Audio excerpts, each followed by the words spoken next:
Hello, I'm Quentin Hardy. I'm the head of editorial at Google Cloud. Although I'm not speaking for my employer today, I'm here with my friend John Hagel, whom I've known for many, many years over my time at the New York Times and Forbes and the Wall Street Journal. As you can tell, I can't hold a job.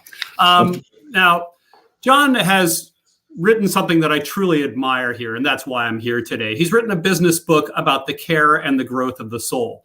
And many of you might think that's a little presumptuous or even a kind of questionable idea, but that's only if you think of business as merely the bottom line. Business is really much more than that. For most of us, our work is really where we're going to spend most of our conscious hours during the strongest years of our lives. To the extent we are what we do, work is a big part of our identity. And, well, at least it should be. On a more concrete level, various revolutions in technology and finance and economics and consumer culture and society, lots of things over the past several years, have taken us deeper and deeper into what we call the experience economy, in which feelings associated with our actions, which experiences matter as much as any particular material object we possess or consume. That's why companies have missions, why we value purpose-driven organizations, why we spend fortunes on things like, vacations of climbing Mount Everest, going to Africa to see large animals in their native habitat, or drinking ayahuasca with real shaman in some remote part of South Africa. We want the experience. We want to be changed. We long to be changed in order to find our true selves, as if we've somehow gone astray. And I think what John's talking about here is how we've gone astray somewhat in the workplace, how we've lost the day-to-day growth of the soul in work that would be net out to a much greater experience than any sort of consumed experience over a finite time. It would amount to a life's work. And this alone is why we should talk about soul craft and work. But John's done something else here that I admire really greatly. He's risked his own personal vulnerability, something that's not very popular or easy to do at any time, but particularly now. He's talked about his encounters with fear and disappointment. These are very human realities that we all share, and which, for the most part, we're unwilling to bring to light, not just in the workplace, but almost anywhere public, or even with our closest friends. And there's something wrong with that. I admire and applaud John's bravery for bringing this forward. By doing so and working through them, he's also found a means to a new kind of practice in business and life based on three pillars of positive emotion: the motivating narrative, the sustaining passion, and the collaborative learning platform. So today, John will talk about that in his book, about his book and the process of discovery, the process of writing, and his plan going forward. We'll talk briefly. Following that, we'll field questions that I hope will lead to a lively and candid discussion. Please don't hold back. If you have any questions or comments before John and I start talking together, please type them in the chat box. I'll note them down and we'll try to get to them either during our discussion or during the Q&A after that. So now I'll turn it over to John. John, go for it. Thank you, Quentin. It's a real privilege to be able to share the stage with you today. And I'm very excited about the conversation that comes up here. Too kind, too kind. No. We've followed each other for decades, so it's great. So just in terms of the book, there were two catalysts for writing the book. The first catalyst was, most of my business career has been in business strategy. I was trained to believe that strategy is everything. If you have the right strategy, you win. Over the years, I've come to realize that it's less about strategy and more about emotions, psychology. If we don't understand the emotions that are shaping our actions and choices, the best strategy is just going to sit on a shelf somewhere. So that was first catalyst. Second catalyst was I traveled around the world as part of my work. And this was actually 3 years ago when I started the book, not recently, 3 years ago. As I traveled around the world, I was struck by the fact that everywhere I went, the dominant emotion that I was encountering was fear. At the highest levels of organizations, lowest levels, out in the communities, fear was everywhere. And while I think it's understandable, I think there are reasons for fear, I also view it as a very limiting emotion. And so that was the catalyst for me to write the book, The Journey Beyond Fear. How can we move beyond fear? And the book is part memoir. I share some of my own journey, some of my own life. But then I also share decades of research that I've been doing that are related to this. And in terms of my personal journey, I grew up in fear. I had a childhood dominated by fear, and I slowly moved beyond it. But I didn't really break through until I was in my 50s. So the good news is we can break through at any time in our life. It's never too late. But I'm hopeful I can share lessons that will help people to move beyond fear earlier in life. And as you mentioned, I focus on three pillars: narrative, passion, and platforms. But I attach very different meanings to them than most people do. So a key part of my mission here is to clarify at least what I mean by these terms and hopefully why they're so relevant to the journey beyond fear. In terms of narrative, I think most people use narrative to mean the same thing as stories. The narratives and stories are the same thing. I make an important distinction. For me, a story is self-contained. It has a beginning, a middle, and an end to it, the end. And the story is about the storyteller, or it's about some other people, real or imagined. But it's not about you.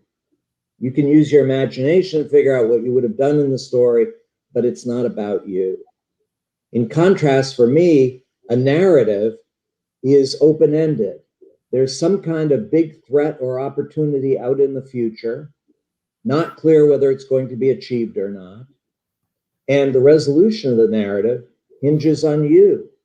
It's a call to action to say your choices, your actions are going to help determine how this narrative plays out.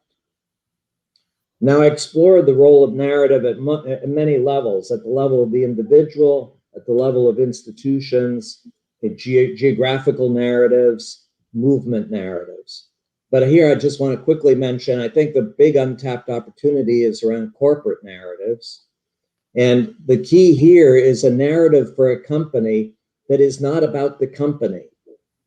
It's about the people that they're trying to reach and speak to. And I'll just give a quick example. It's one of the few examples I know of.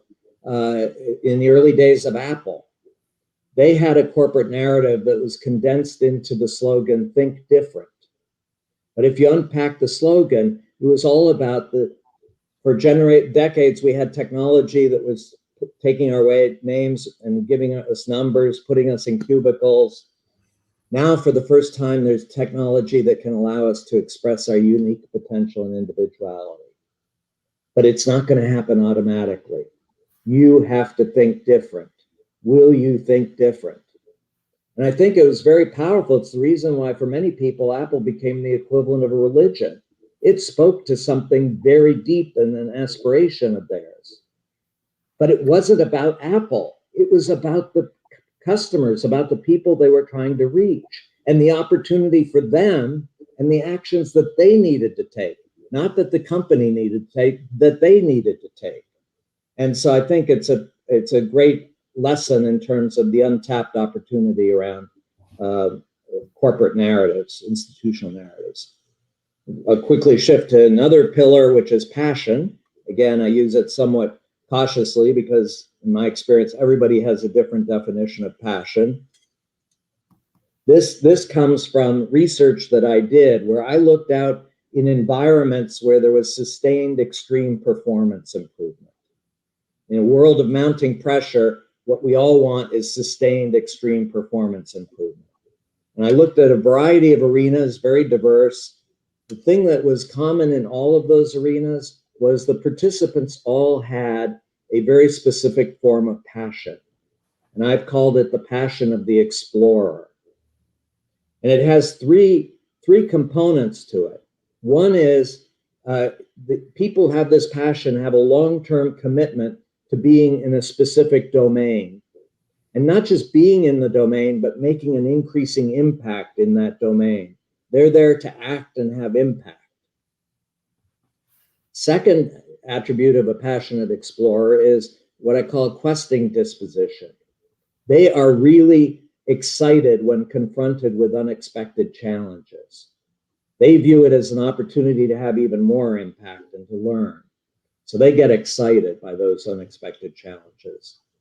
And then finally, the third attribute of a passionate explorer is what I call connecting disposition. When confronted with those challenges, they are driven to ask, who else can I connect with who can help me get to a better answer faster? So they're very connected. They're constantly reaching out, asking for help, trying to get to better answers faster. So I think it's really an interesting motivator that drives both connecting to people together, and driving learning, how to get more and more impact. By the way, here, when I talk about learning, I want to be very clear, because when I talk to company executives about learning, they say, oh, we have training programs. Yeah, we do learning. No, I'm talking about learning in the form of creating new knowledge, not just sharing existing knowledge.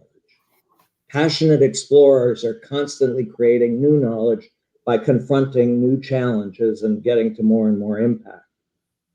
This is really valuable to companies. But here's an interesting observation. Based on research I did a survey of the US workforce, the entire US workforce, to figure out how many of the workers had passion about the work they were doing.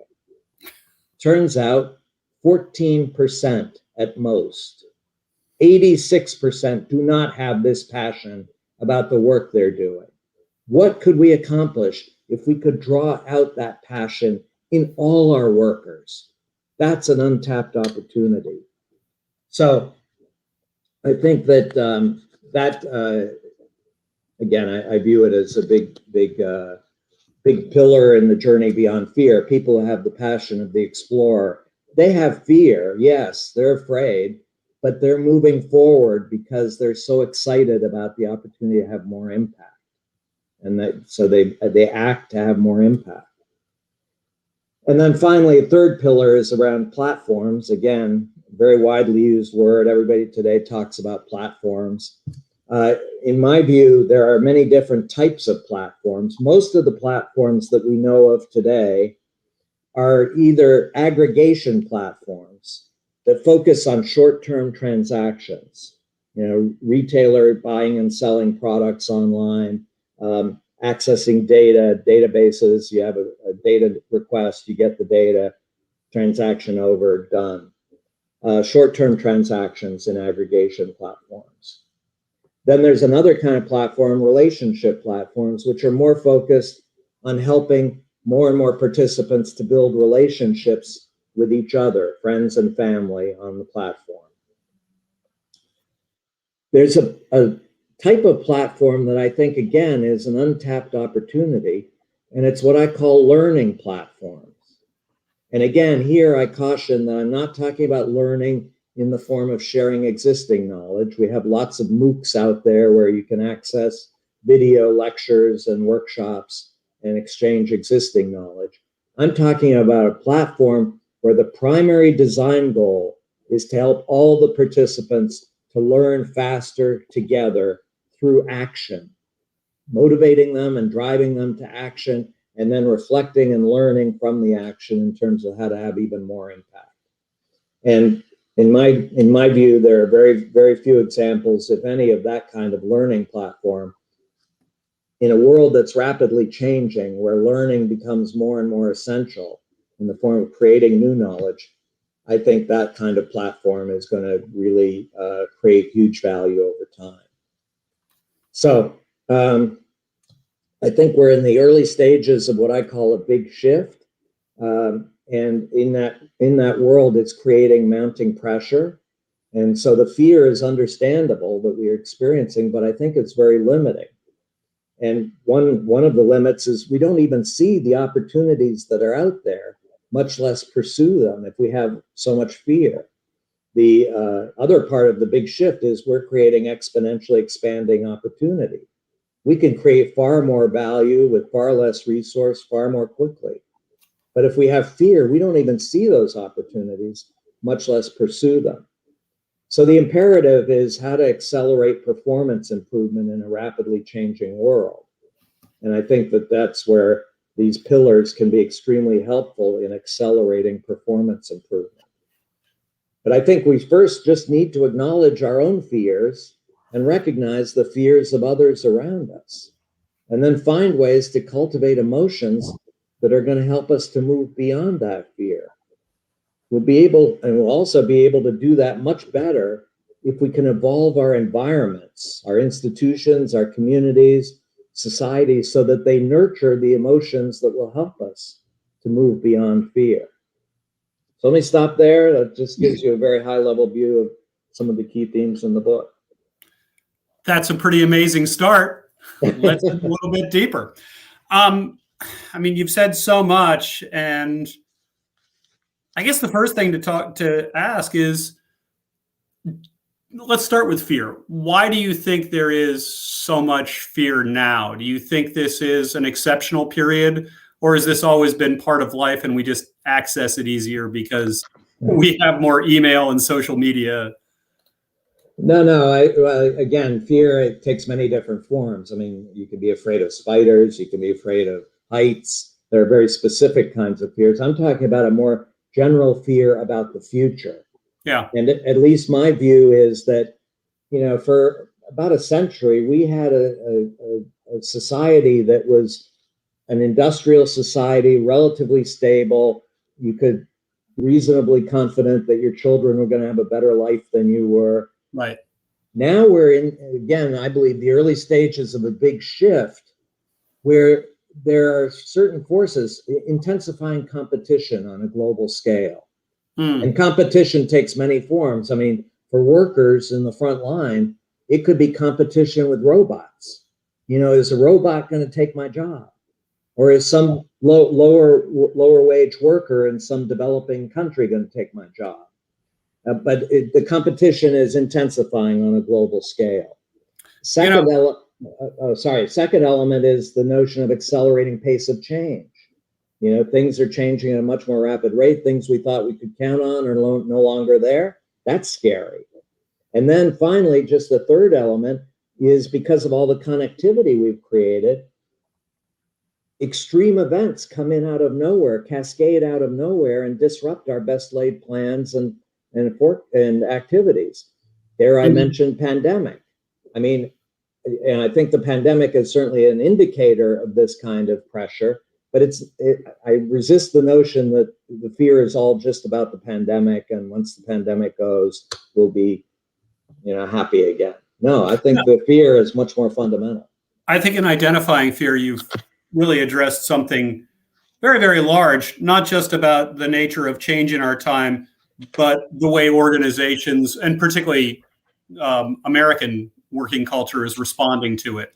I have a close relative with an anxiety disorder, and the fear is almost constant. It's like this beast that feasts on fear, and it looks for things to be afraid of, in a way, like things that really wouldn't cause anxiety normally do.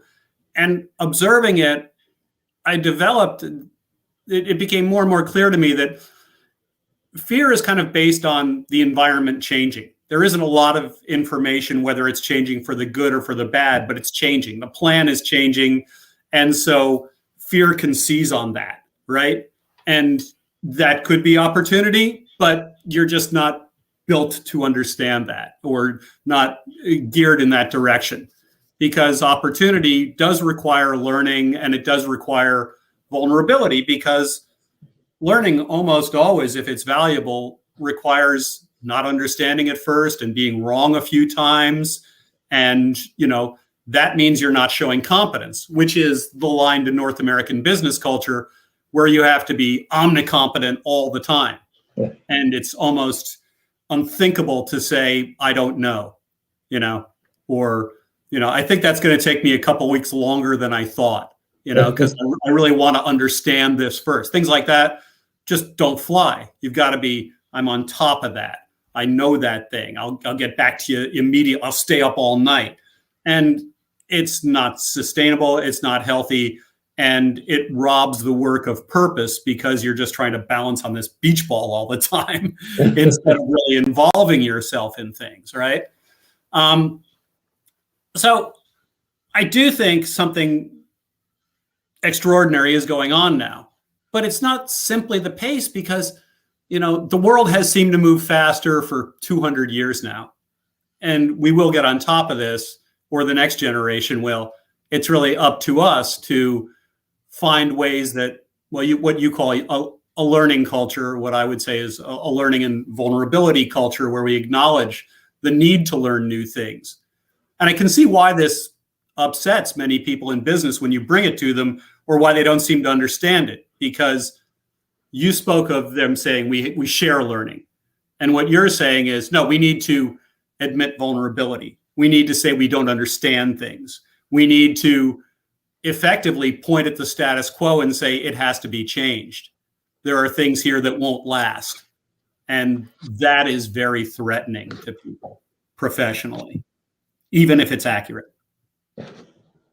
No, a couple of comments. I think that, one of the pushbacks I get from people when I talk about fear and my experience of so many people feeling it is they say, well, I'm not hearing a lot of people expressing fear.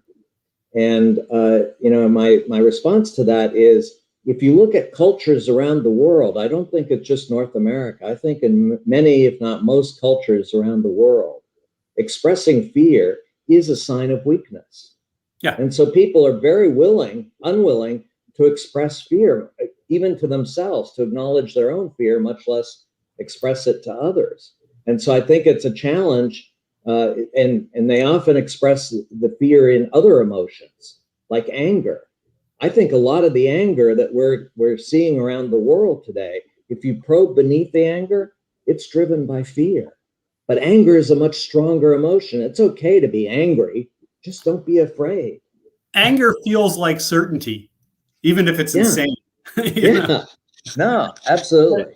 And it's funny, some of the most inspiring people speeches will come out and admit their vulnerability in the face of the quest they're on. Yeah. And it's the vision of facing your fear, dealing with your vulnerability, but the quest is worth it. That is the thing to. And that actually leads me to a question Gary's asked: what are examples of new knowledge to create in an enterprise? I want to put something to you that will come to that question. You talked about narrative, and it's open-ended, and it involves the self directly. There's a sense of kind of making choices and actions that propel you forward throughout. And I wrote next to that, not story, but quest. That it is, in a quest, the hero's mission isn't specifically to slay the dragon or recover the jewelry. It's to restore health to the kingdom, typically. Like, the kingdom is wrong. The kingdom has lost its way. And the idea is to set the world right again through your actions. And this is the open-ended thing. And that's very powerful because it's human, and it resonates with something deep inside us. Now, to bring that to what you were saying about corporate narratives, corporations with strong narratives are identifying ways in which they will set right the kingdom. Now, that sounds obviously a little presumptuous, but it's not bad either. It's not like they will do it single-handedly, but they will create a means for the kingdom to heal. And that's really what Think Different was about in some ways. Like that image of them was very quest-driven. And they, it was very clever because Jobs put it up just as Apple was rebounding, trying to come back. And he didn't have a lot of product, but he wanted to have a lot of fan enthusiasm. So they kind of evoked the 1984 ad, which got them going. And they used Mahatma Gandhi and John Lennon and Martin Luther King. Draw your own conclusions. But it really resonated with people because, they were aligning themselves with people who had set the world right in some ways, who had changed the path. And they were identifying with this larger quest. And so what are examples, Gary asked, what are examples of new knowledge to create in an enterprise? I would venture, and I'm really fascinated with your take on this, things that look at where you are and look at your externalities and your adjacencies and find the ways in which they can help heal the kingdom, help things proceed in a healthier and broader way. And the knowledge around that might be around, I mean, take your pick. A healthier democracy, more sustainability, more work that has meaning for other people, a general sense of involvement in the larger ecology, however you want to define that. Yeah, I mean, again, I believe there are infinite opportunities for new knowledge in corporations. At a general level, I would say that, again, I generalize, but I think broadly the case. I talk about this big shift transition from the industrial economy to the contextual economy.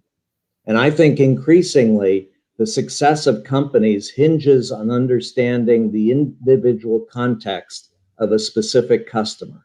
Customers used to be willing to accept mass market standardized products because they were affordable. Increasingly, we as customers are saying, no, we want products and services that are tailored to our specific needs and will evolve with our needs as our needs evolve. That's a lot of new knowledge. We never thought to actually go in and understand the individual context of a customer and then figure out how to tailor products and services to that individual context. And then, God forbid, evolve those products and services as the context evolve. There's a lot of new knowledge there that has to be acquired. And then I'll just mention too, another, generalizing broadly, there are much more specific elements of this new knowledge, but in a world that's more rapidly changing, I think that the ability and need to learn faster requires us to connect into broader ecosystems where we can learn faster together. And again, I believe all companies have an ecosystem of suppliers, distribution channels, but in my experience, the way most companies treat those today, it's very static. You have a certain capability or a resource that I need. Let's do a transaction and acquire it. Increasingly, I think we're going to be in ecosystems where we come together around challenging problems and opportunities and are driven to learn together, create new knowledge together. That's a very different form of ecosystem than the ones we have today. It requires a very different way of organizing and managing those relationships. Huge amount of new knowledge there. So I'll just say that. And I wanted to quickly go back. You said that you didn't think that change was really accelerating that much.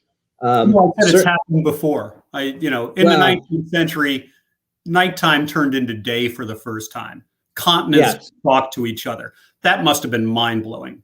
No, fair. But I'll just give one example of what I view as the accelerating pace of change in business. Back in 1937, at the height of the Depression, if you in the United States made it onto the S&P 500, one of the leading companies in the United States economy, on average, you were in the S&P 500 for 75 years. Yeah. If you make it onto the S&P 500 today, what's the average life? 15 years. It's declined by 80%. That's a lot of change. Sure. You can't count on, even if you're very successful today, that you're going to be successful next year. So, no question. I was saying it more that people throw up their hands now and say, how can we deal with this pace of change? Yeah. There have been several remarkable changes in human history where people dealt with acceleration, and they find new systems, they find new tools, they find new ways of working with reality. And I would remind you that the S&P 500 didn't exist in the 14th century. It was created in the wake of the previous period of change. Right. Maybe that metric isn't as relevant anymore. Maybe we need new metrics that measure things in different ways. Did this company, it was short-lived, but did it add to worldwide wealth? Did it create new companies in effective ways? Did it spin off and create meaningful adjacencies? Maybe there are other metrics away from, a a 20th century capital markets view that we should think about where that's concerned. But I also wanted to finish off Gary's question, and that's a good jumping off point. Should companies worry about the cost of creating new knowledge? Should they not care about calculating ROI? I mean, the fundamental area you're talking about is a new kind of corporate alliance system, internally and externally, in many ways. What is the ROI on this? How expensive is this to do? How disruptive is it to existing practices? Yeah. Oh, God, it's hugely disruptive to existing practices. I believe that the corporations today are driven by a model of what I call scalable efficiency. And they are driven to do things faster and cheaper and not have any fundamental change. And there's an immune system that resists any change. So I think that huge challenges in changing the existing companies. So I do think that it's a challenge. I'm sorry, you had the earlier question. What was the question behind that? What is the ROI on? Oh, ROI on, yeah. No, a huge, again, big issue. I think that the challenge is how do you make an ROI that's attractive with scalable learning? And part of it is this notion of leverage. I think the notion of connecting with others and learning together. So it's not all on your back. You're learning together and sharing some of that expense and effort. Great. That increases your ROI.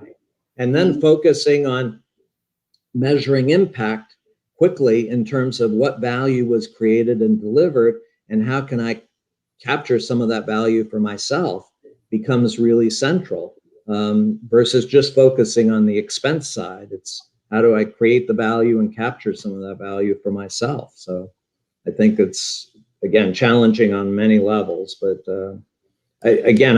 my sense is, especially today, just the example of the proliferation of data, through Internet of Things and other technologies, we have so much more data that's accessible at such much more reduced cost that we could learn from that data.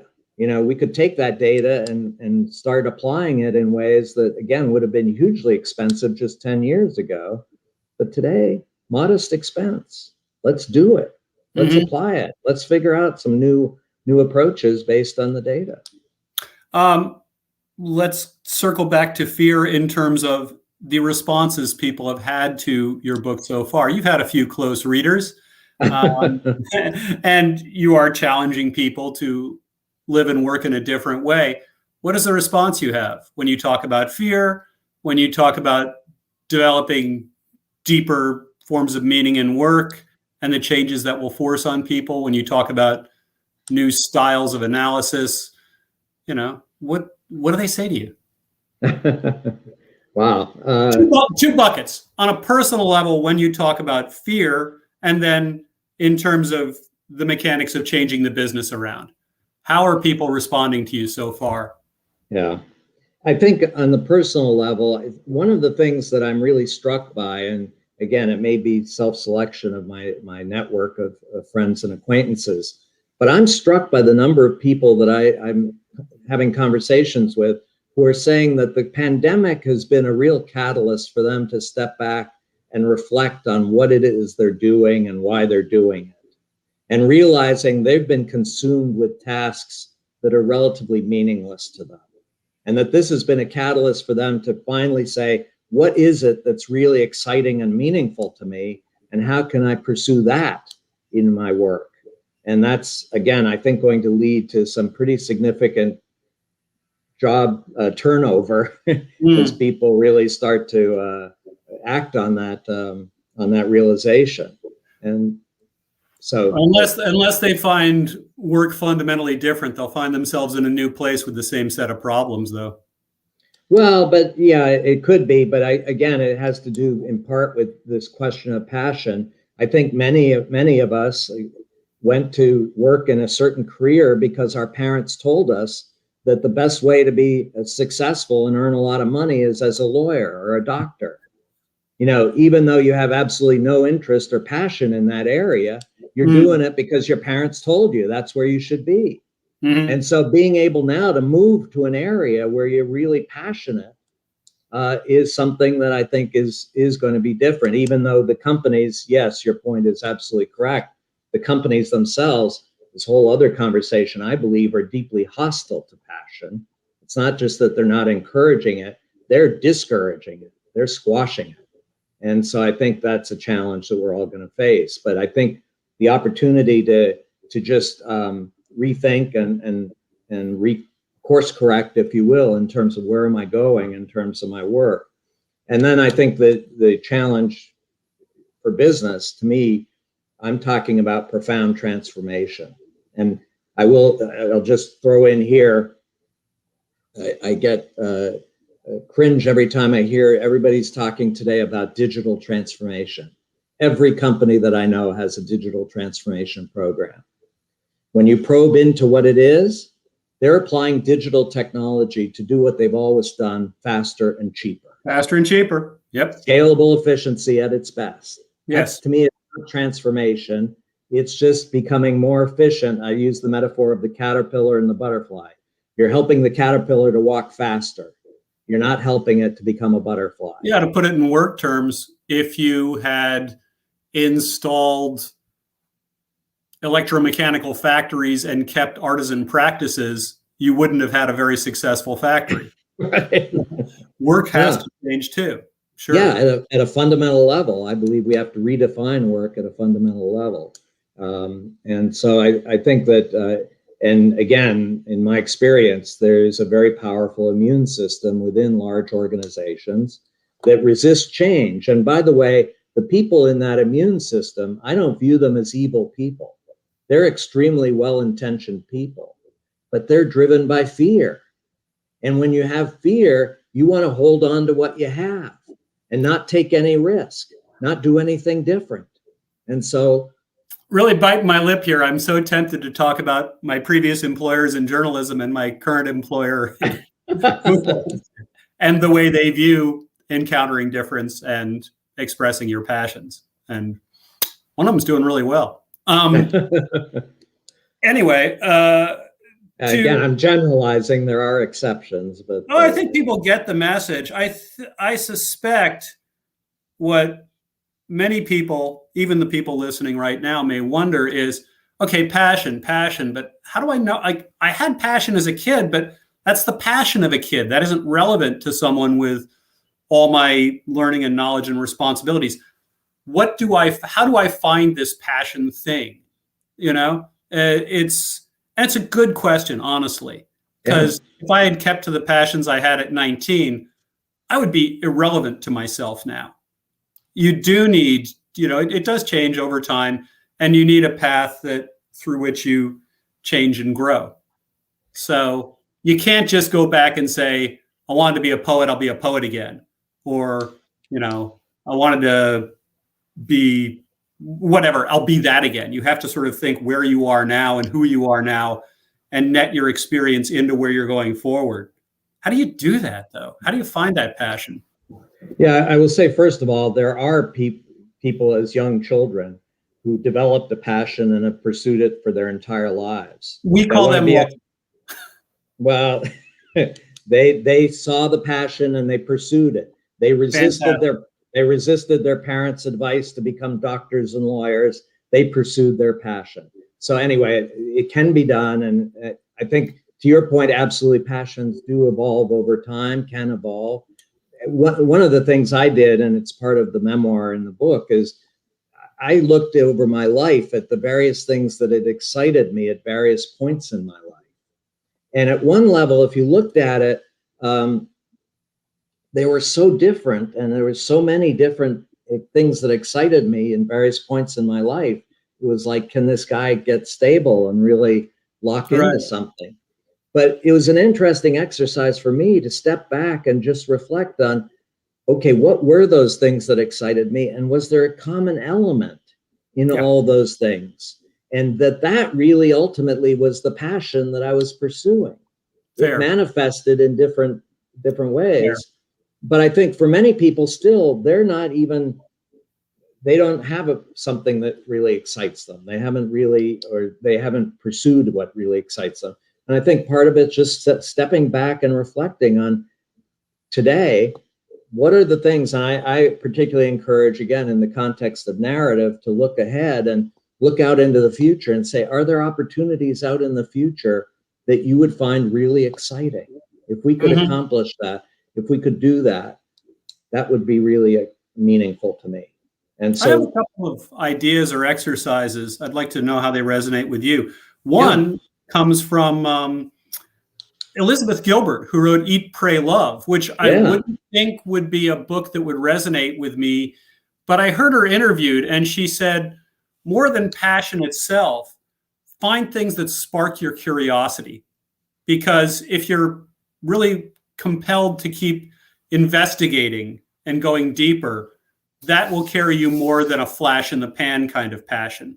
Like, that's real information. What are you curious about? And one of the ways I've done that, to find a good idea is, well, back when libraries would let you wander around in their stacks, I would just wander around for an hour and find out where am I taking down books? Where am I interested?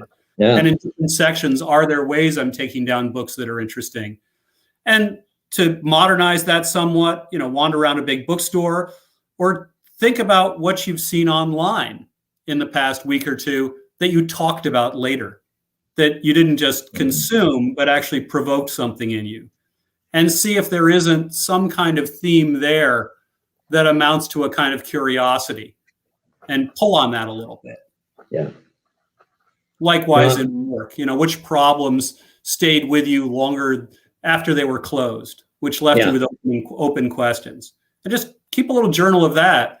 And I think you can start making patterns of curiosity that is passion.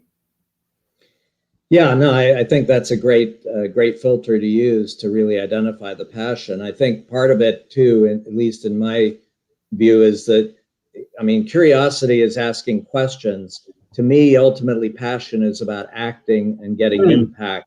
Fair. So it's not just, I'm curious, I want to, get more information. I'm curious because I want to do something with that information. I want to have some impact. And so finding those areas where you're really driven to have some impact from the curiosity is ultimately, I think, where your passion is likely to be hidden. Mm-hmm. Well, we're already with 20 minutes left, and I said that's when we'd start the Q&A. We've got a healthy number of questions here. I'll just start from the top.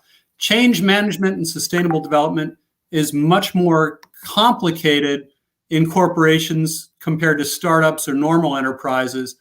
What's the best approach for tech-driven and multi-market a multi-market corporation? Wow. Complex. I'll just give two quick pieces, and I've written a lot about this, so it can be searched for. But one thing I recommend is an approach that I call zoom out, zoom in for companies, which is the notion of looking ahead 10 to 20 years and saying, what is a really big opportunity 10 to 20 years from now that could dwarf anything that I've done to date? And then zoom in to say, what are the 2 or 3 things I could do in the next 6 to 12 months that would have the greatest ability to accelerate my movement towards that longer term opportunity, and learn from those short-term efforts. So, and if you really understand the pace of change, and you look ahead 10 to 20 years from now and believe you're going to be the same company you are today, good luck. You don't understand the pace of change. You will be a fundamentally different business. So that drives some of the motivation for change, is that sense of opportunity. There's something out there that's really huge, but very different. Let's go for it. And then I think the other piece, I have an approach to change that I call scaling the edge, which is, rather than trying to do top-down, big bang change everything all at once, instead it's find an edge to your existing business that actually has the potential to scale, given that zoom out view of the opportunity, has that potential to scale to become the new core of your business. And then focus the transformation as you're scaling the edge. And over time, draw more and more of the people from the core and resources from the core into the edge to the point where that becomes the new core, and that's a transformed business. So it helps, in my experience, it helps to reduce the immune system coming after you, because you're just focused on an edge. You're not focused on the core where the immune system exists. So right, you're sustaining the values in a new key in some ways. And that ties nicely to Enrique Rubio's question. I like the idea of intersectionalities, the idea that new and practical knowledge has to be created by the combination of several areas of expertise. And to me, that ties into a real signal area of our time, which is many of the categories we have been using tend to fail or allied into other categories. Just because we have these systems of knowledge, industrial chemistry, if you will, that doesn't mean that doesn't mean nature created them that way, and they may not be appropriate. Industrial chemistry now, if you go to a nano level, is physics and biology as well, to take it through straight sciences. And so in the amount of data we're gathering and the patterns we're finding, in the capability of our new tools of examination, we are creating new kinds of categories and overlaps. That's purely on the research side. I think there are corollaries in work and professional life as well.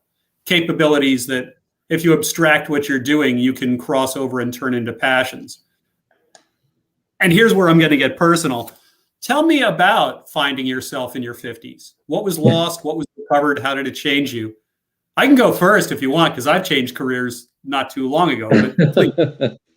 Well, it was changing careers, but it's changing more fundamentally what I would describe as my personal narrative.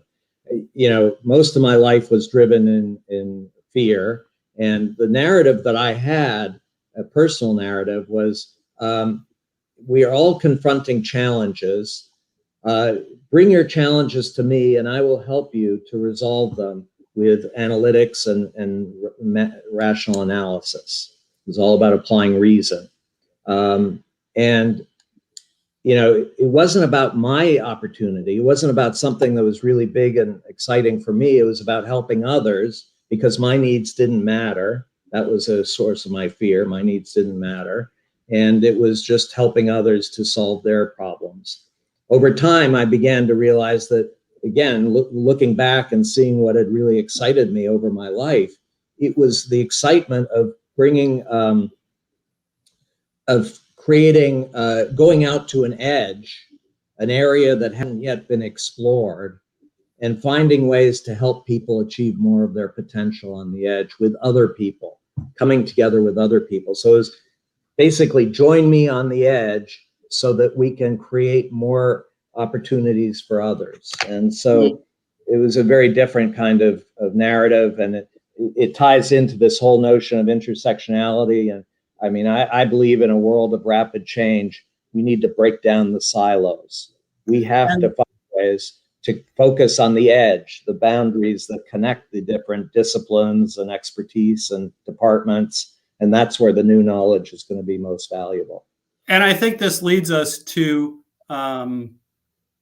what you're saying about platforms, because this is probably the most important and novel aspect of this, because it's where we take this to action. And there is a question about this. We could actually make this a bit of a twofer. How do you envision the development of creating new knowledge in companies in the next 2 to 5 years? Which may be a platform question, I'm not sure. But for sure, platforms are still the winning card for the upcoming future. Why is that? Talk about platforms, and in particular, how these work as in the way you envision, which is a somewhat different form of platform. I know that's a lot. New knowledge and how platforms fit in. I'm sorry, what was it about new knowledge? How will companies create new knowledge in the next 5 years? And how could platforms fit into that?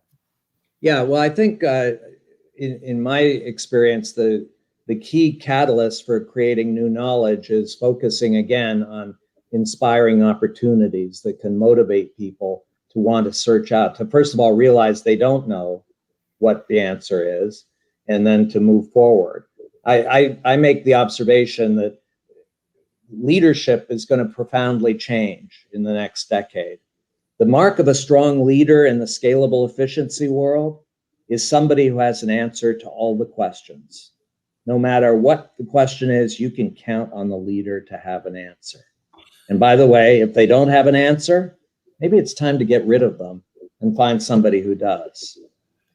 In this new world, the mark of a strong leader is going to be the one who has the most powerful questions and who will freely acknowledge that they don't have an answer and ask for help. And back to your point earlier, it's this notion of expressing vulnerability and, first of all, communicating it's okay to ask questions, because in most companies today, it's not okay to ask questions. That's a sign of weakness. And it's okay to ask for help. Footnote quickly. Asking the most powerful questions is not the same as saying, life, what is it anyway? Powerful to the mission of the company, powerful to the people involved, powerful to their identity. That's the hard job. That's really inspiring to people. Quantum physics, wow, that's weird, is not a good question. Again, it's motivating people to move beyond fear. It's a question that says, wow, if we could come up with an answer to this, life would be so much better. Something resonant to what we do every day. Right, exactly. So I think that's, and then in the context of platforms, I'll just, again, there's a lot of stuff that comes together in the book, but one of the key themes in the book is that if we're really committed to learning in the form of creating new knowledge, no matter how smart we are as individuals, we're going to learn a lot faster as part of a small group. I call them impact groups, typically 3 to 15 people who share a commitment and passion about learning in a certain domain area. And I believe in learning platforms, the key design element there is organizing around impact groups, creating shared workspaces where these impact groups can come together and learn faster, but then connecting those impact groups into broader networks so that they can escalate their learning, drive it to exponential level. So it's a very different form of way of organizing. It's not around individuals, it's around impact groups. I want to pick up Dan Simpson's question, circle back to why the word fear, John? Synonyms like frightened, afraid, timid, apprehensive, uneasy. First, are very different from the last two. What is your definition of fear in this context? Wow. I think it's just a sense of threat, that you're being threatened in a way that's really scary, and that you need to,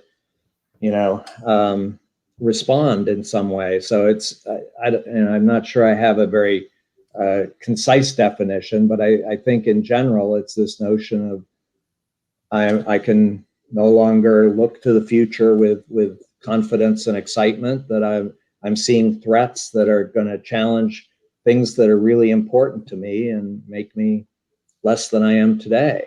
Some definitions are best seen through their consequences. You're talking about the kind of fear that shuts people down, that makes them defensive, that prevents them from listening well, from essentially, and those are all aspects of things that keep them from learning, that block off having a curiosity about the world, instead taking a kind of defensive posture against the world to protect your existing knowledge and not to grow your knowledge.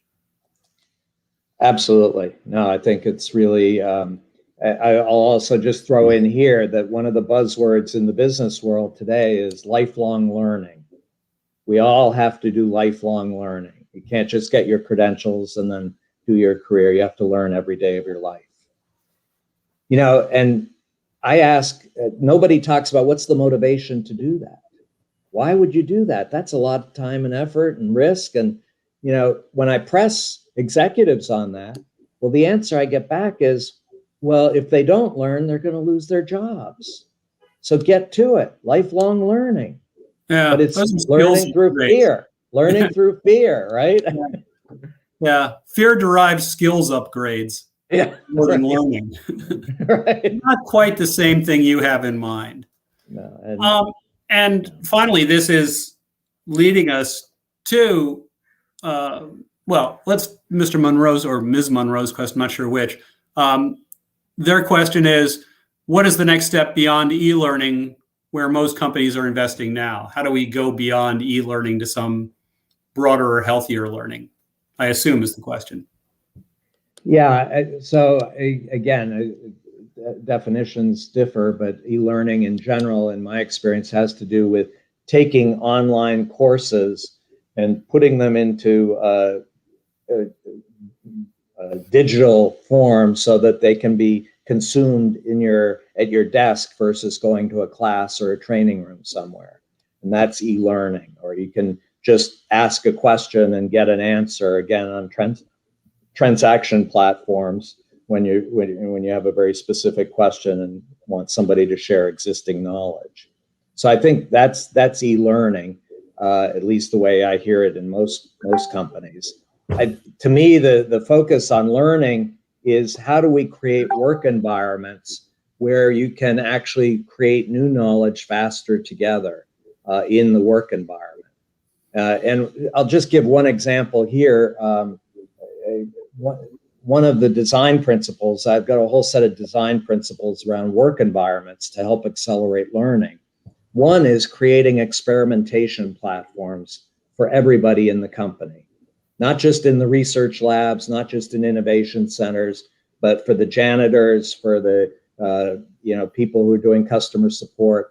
Experimentation platforms where they can try out new approaches to get more impact in a way that contains the risk. It's not that you're going to bring the company down if this doesn't work. It's very modest risk.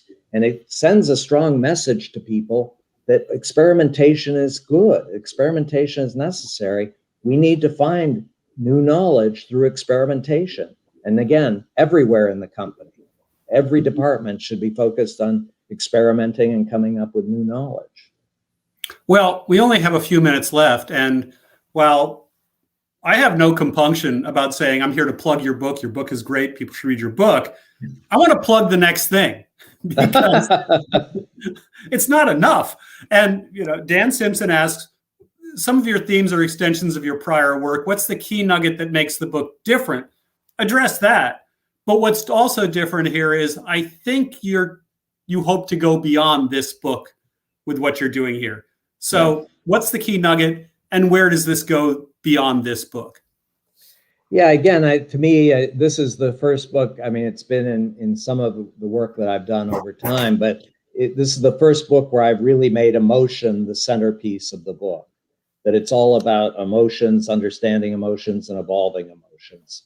That, to me, is certainly very new and different for me.